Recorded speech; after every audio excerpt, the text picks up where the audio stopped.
नमस्कार। आज हम कक्षा 8 के विज्ञान के अध्याय 9 जंतुओं में जनन पर विस्तार से चर्चा करने वाले हैं। बिल्कुल।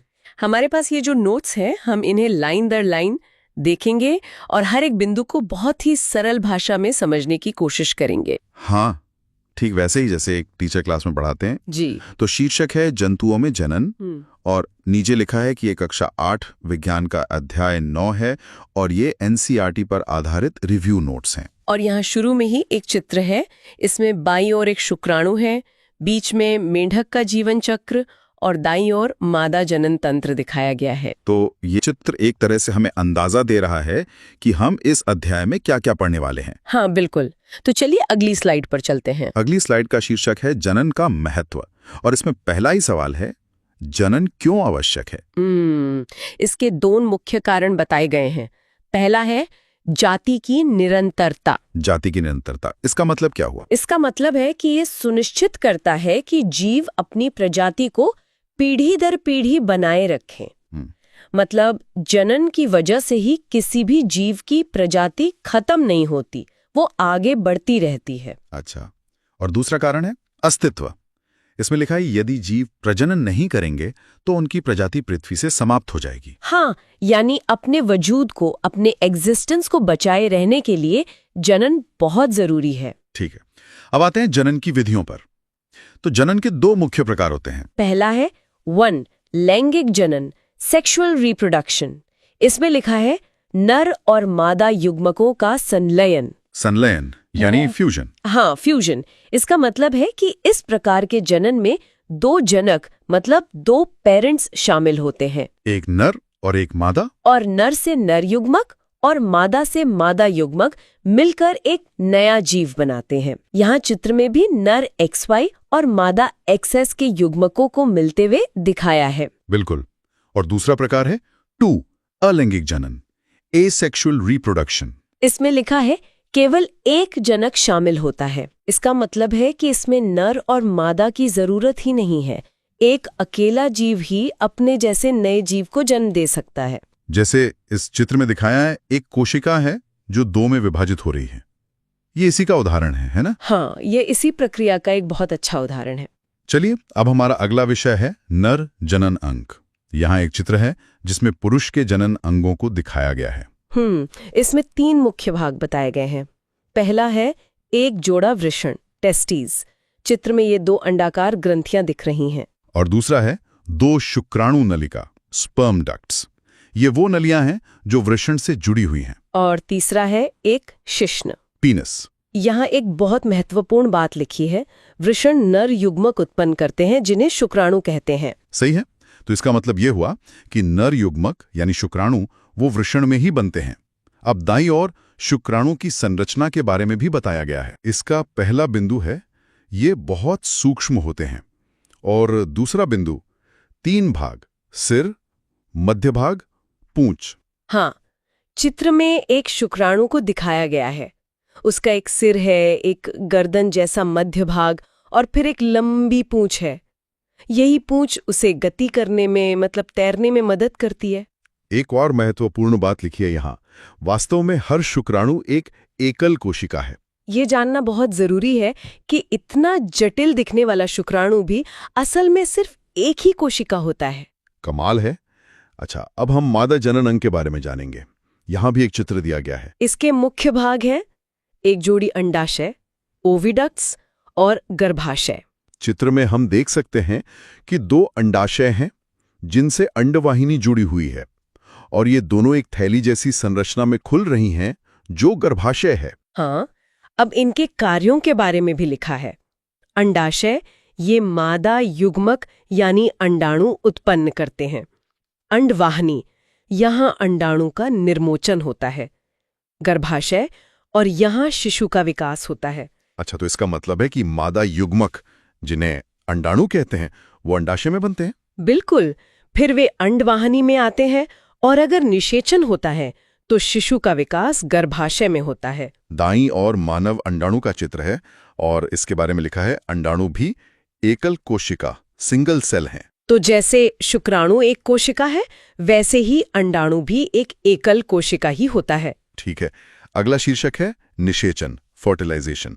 परिभाषा है शुक्राणु और अंडाणु का संलयन, फ्यूजन, निषेचन कहलाता है। यहाँ चित्र में ये प्रक्रिया बहुत ही साफ साफ दिखाई गई है। एक शुक्राणु एक अंडाणु से मिल रहा है और इस मिलने की प्रक्रिया को संलयन या फ्यूजन कहते हैं। हाँ, और जब वो मिल जाते हैं तो जो नई कोशिका बनती है उसे युग्मनज, जाइगोट कहते हैं।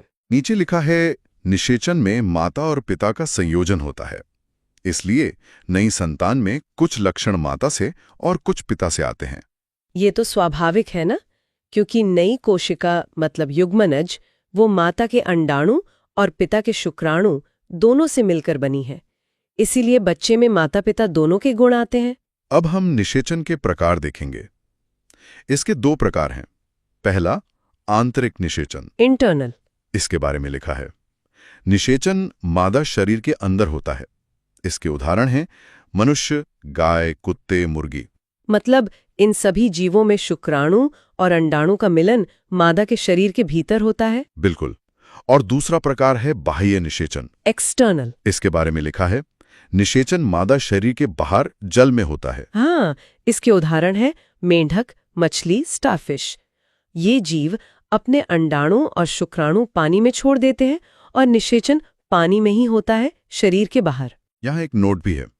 बाह्य निषेचन में अंडे और शुक्राणु पानी, हवा और बारिश से प्रभावित होते हैं, इसलिए इनका उत्पादन बड़ी संख्या में होता है। सही बात है, क्योंकि शरीर के बाहर अंडों के नष्ट होने का खतरा बहुत ज्यादा होता है, इसीलिए ये जीव बहुत ज्यादा संख्या में अंडे देते हैं ताकि कुछ तो बचकर विकसित हो सकें। अच्छा, अगली स्लाइड में एक प्रश्न है, क्या आप जानते हैं परखनली शिशु, IVF? हाँ, ये एक बहुत ही विशेष तकनीक है।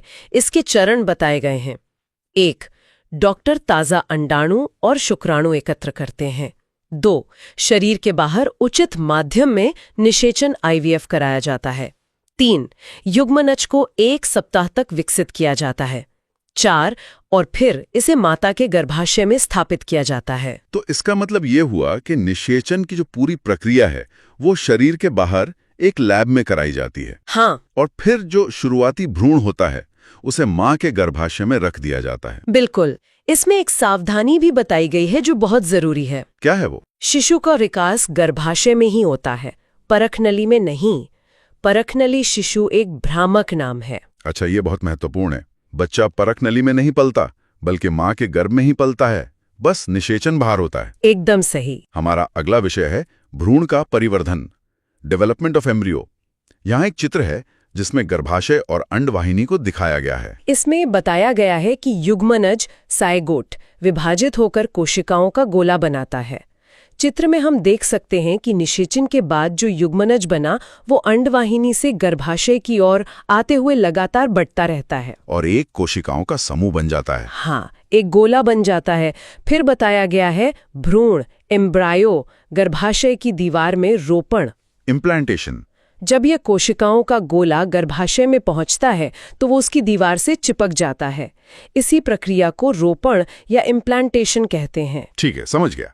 अब हम भ्रूण और गर्भ, एम्ब्रियो वर्सेस फीटस के बीच का अंतर समझेंगे। हाँ, भ्रूण को परिभाषित किया गया है कोशिकाओं का समूह जो विकास कर रहा है, मतलब ये विकास की शुरुआती अवस्था है।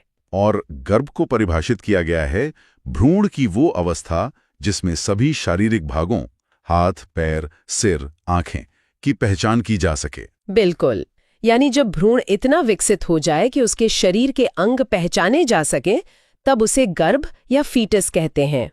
दाईं ओर के चित्र में एक विकसित गर्भ को मां के पेट में दिखाया भी गया है। और आखिरी में लिखा है जब गर्भ का विकास पूरा हो जाता है तो मां शिशु को जन्म देती है। जी। अगला टॉपिक है जरायुज एवं अंडप्रजक जंतु।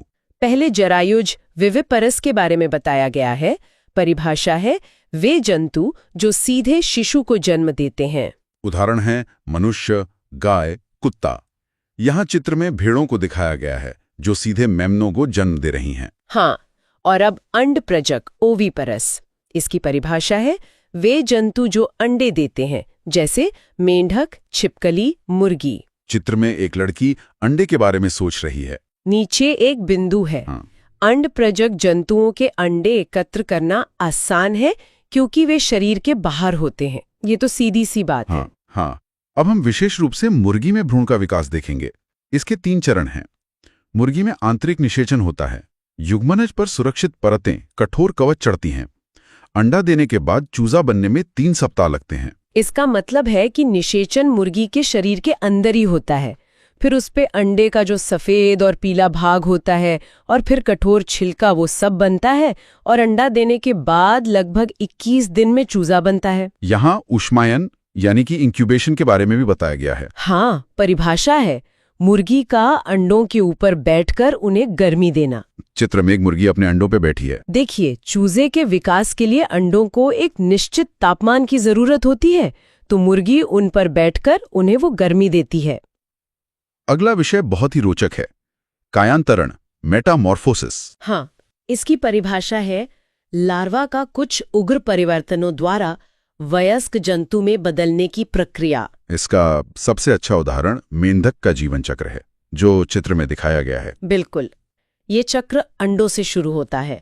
अंडों से टेडपोल निकलता है, जिसकी एक पूंछ होती है और वो पानी में तैरता है, बिल्कुल मछली जैसा। फिर टेडपोल विकसित होता है, उसके पैर निकलने लगते हैं और वो बात का टेडपोल बन जाता है। और अंत में उसकी पूंछ गायब हो जाती है और वो एक वयस्क मेंढक बन जाता है, जो कूद सकता है और तैर भी सकता है। तो एक छोटे मछली जैसे टेडपोल का एक पूरे मेंढक में बदल जाना ही कायांतरण है। हाँ, यही कायांतरण है। चलिए अब हम वापस अलैंगिक जनन पर आते हैं। इसका पहला प्रकार है अलैंगिक जनन मुकुलन, बडिंग, और उदाहरण है हाइड्रा। यहाँ चित्र में 3 चरण दिखाए गए हैं। पहला है हाइड्रा के शरीर पर उभार मुकुल दिखाई देते हैं। दूसरा, मुकुल से नया जीव विकसित होता है। और तीसरा, और फिर नया जीव जनक से अलग हो जाता है। तो मतलब हाइड्रा के शरीर से एक कली जैसी संरचना निकलती है, जो धीरे धीरे एक पूरे हाइड्रा में विकसित हो जाती है और फिर अपने जनक से अलग हो जाती है। बिल्कुल। अलैंगिक जनन का दूसरा प्रकार है द्विखंडन, बाइनरी फिजन। उदाहरण है अमीबा, अमीबा। इसके भी 3 चरण चित्र में हैं। एक, केंद्रक न्यूक्लियस 2 भागों में विभाजित होता है। 2, कोशिका या शरीर 2 भागों में बंट जाता है। 3, एक जनक से 2 अमीबा बन जाते हैं। अच्छा, यानी अमीबा का शरीर पहले लंबा होता है, उसका केंद्रक बंटता है और फिर वो बीच से ही बंटकर एक अमीबा से 2 नए अमीबा बन जाते हैं। हाँ, बहुत ही सरल प्रक्रिया है ये। अब कुछ रोचक तथ्यों की बारी है।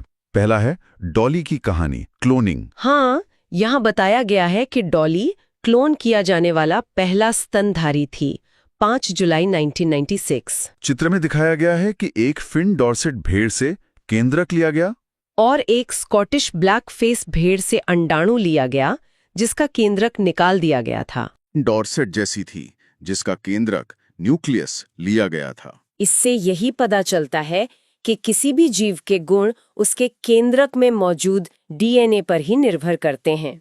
एक और रोचक तथ्य है मधुमक्खी का समाज। मधुमक्खी के छत्ते में 3 तरह की मक्खियां होती हैं। पहली है रानी मक्खी, क्वीन बी। इसका काम सिर्फ अंडे देना है। और दूसरी है कर्मी मक्खी, वर्कर बी। ये मादा होती हैं लेकिन जनन नहीं कर सकती। हाँ, ये छत्ता बनाती हैं और शहद इकट्ठा करते हैं। और तीसरे हैं ड्रोन। ये नर होते हैं जो अनिषेचित अंडों से बनते हैं। मतलब बिना निषेचन के पैदा होते हैं। हाँ, बिना निषेचन के। अच्छा, अब अंत में एक सारांश दिया गया है कि हमने क्या सीखा। यहाँ एक फ्लो चार्ट है। बीच में है जनन, रिप्रोडक्शन। इसकी 2 शाखाएं हैं, लैंगिक, सेक्सुअल, और अलैंगिक, एसेक्सुअल। लैंगिक के नीचे है निषेचन, फिर युग्मनज और फिर जरायुज, अंडप्रजक। और अलैंगिक की 2 शाखाएं हैं, मुकुलन, हाइड्रा, और द्विखंडन, अमीबा। नीचे एक और फ्लोचार्ट है जो विकास के क्रम को दिखाता है, युग्मनज, भ्रूण, गर्भ, शिशु। हाँ, ये पूरे अध्याय का एक बहुत ही अच्छा और संक्षिप्त रिव्यू है। तो ये था कक्षा 8 के विज्ञान का अध्याय 9, जंतुओं में जनन। हमने हर एक बिंदु और चित्र को समझने की कोशिश की। उम्मीद है कि इस चर्चा से सभी अवधारणाओं को स्पष्ट रूप से समझने में मदद मिली होगी। इन नोट्स को दोहराते रहें ताकि परीक्षा के लिए अच्छी तरह से तैयार हो जाएं। अगर आपको इसी तरह आसान भाषा में पढ़ना अच्छा लगता है तो इस चैनल को अभी सब्सक्राइब कर लीजिए। अगर आप सभी सब्जेक्ट्स के नोट्स चाहते हैं तो वीडियो के डिस्क्रिप्शन बॉक्स को जरूर चेक करें।